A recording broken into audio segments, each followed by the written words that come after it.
I just want to give you an update on where we are. I think, a lot of the work that we did together in Oshkosh with you and with 518 has really set that foundation for the youth groups that we see now and really got, again, those kids engaged and excited um, to the point where, we're at the second year of being in schools, being at the Boys and Girls Club, going and, having those face-to-face interactions, building that trust.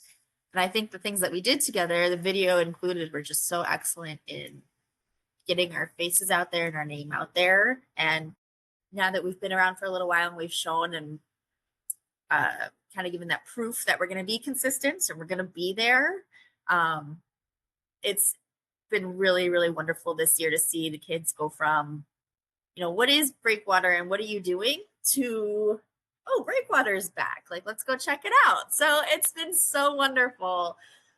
We have students who have come back from last year's group and who have, decided to return this year and participate. But not just that, I think the school has really opened up to us this year too. So we are being asked to share things in the parent newsletter, and we're being asked to share things like when they're in homeroom about what Breakwater is going to be up to this week and sending things out to all the parents. And so we're just using all of that momentum to plan just a couple of new exciting events, not just for the youth, but to try to get the parents involved now this year too. And just kind of connect everybody. So I know, Jake, you and I had the opportunity to connect at CADCA.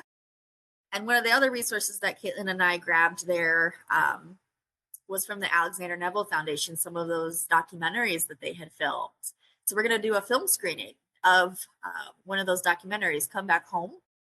And we're inviting the parents to join us and bring their youth, bring their families. We're doing dinner together. We're going to have resources, but just to kind of hear from those youth.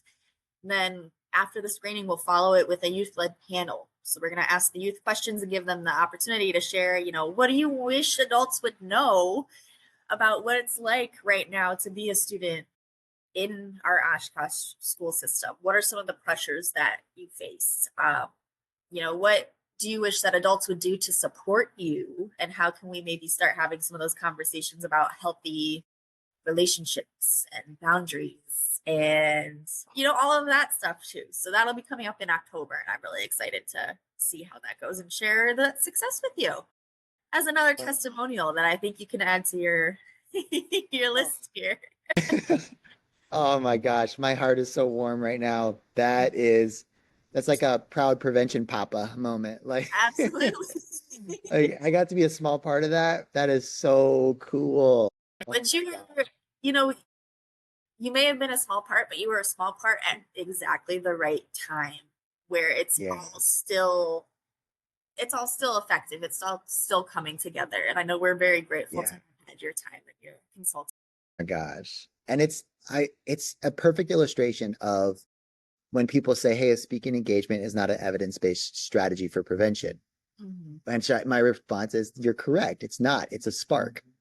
It's Mm-hmm. a very small spark that can lead to big change, which is the perfect example of you now, which is Yeah. we use the engagement to build energy and excitement around prevention.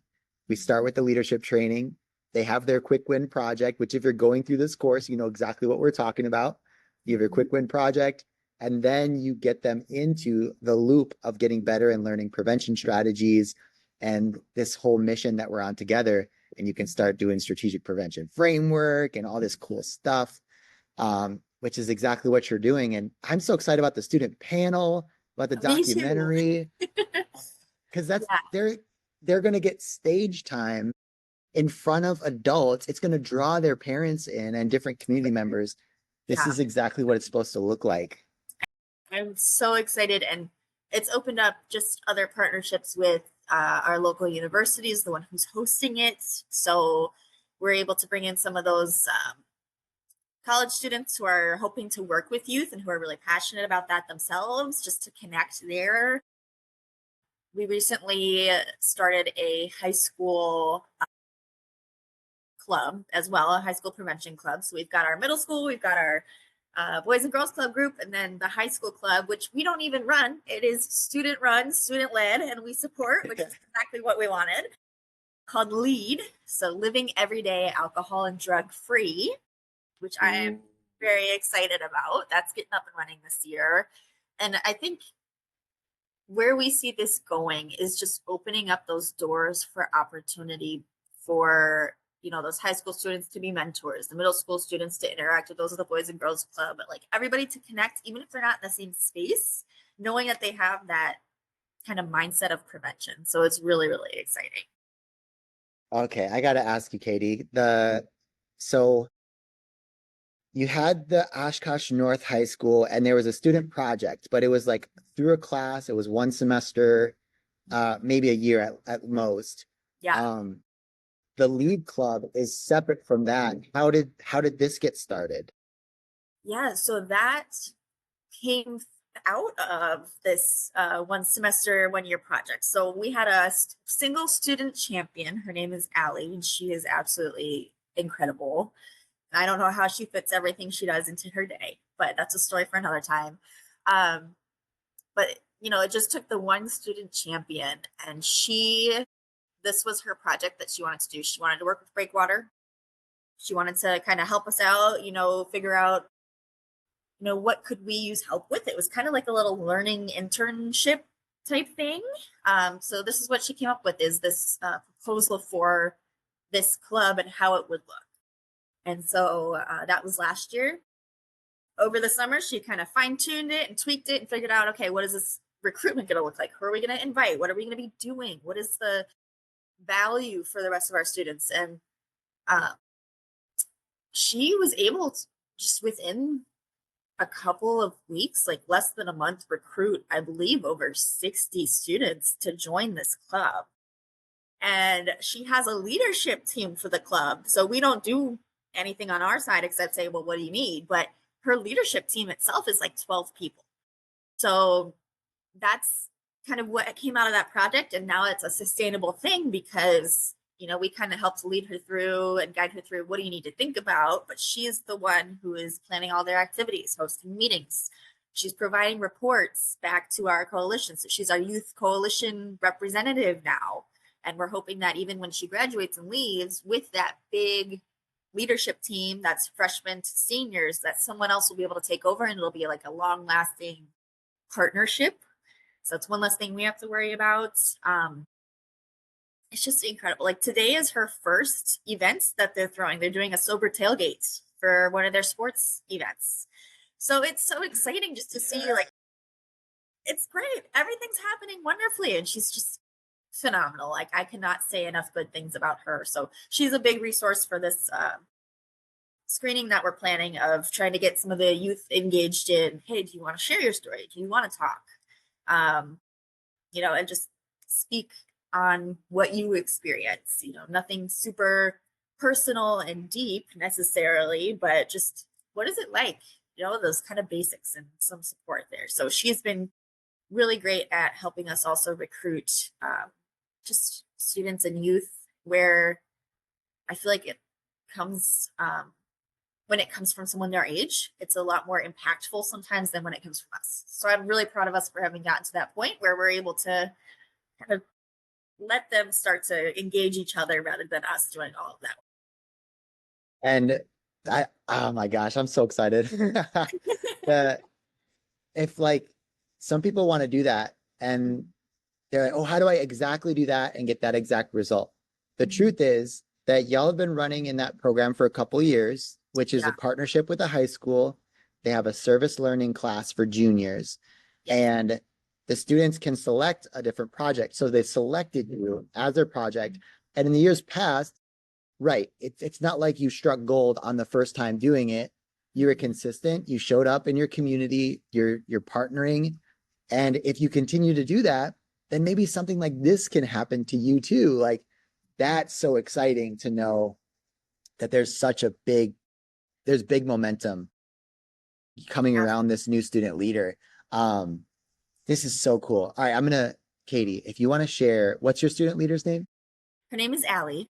Allie. If you want to ask Allie, I have a new student like intern basically. Her name's Reagan, and she runs the student takeover episodes of our I love it. podcast.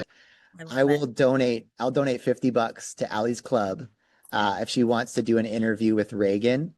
And I'll give you a link for that. Or you can just go to our podcast page on our website. I added a new section that says student takeover episode. Click here to schedule a time with Reagan. And because that is so inspiring. She can share and maybe have some of her leadership team on there, and we can celebrate the great work they're doing. Absolutely. That would be wonderful. I'm writing Oh it my down gosh, so I can put it in my calendar. that is awesome. Right, yeah. Oh my gosh. But absolutely. I can't stress enough though that consistency. You Jake, we've been working through a lot these last couple of years, Oh And yeah. uh it has been very frustrating. It has taken a lot of patience, and it is probably the most rewarding thing just to see everything start in such a good place this year. And the amount of work that we've had to do is just, it's mind-boggling how easy it becomes when you have that relationship and trust already built. So absolutely, like stressing that is so important for me, especially again, us we're in year 7. Like it has taken time. We didn't even start this project until if it was 2 years ago, year 5. Yeah.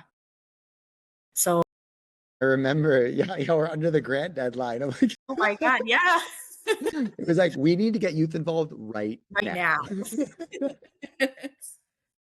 It's like, Oh my okay, we did God. it. Like, how well did we do it? Now that we have more time to kind of think, it's like Yeah. we can we can chill a little bit, and figure it out, and Yes. really spend some time on it. But Oh, it's that's so good.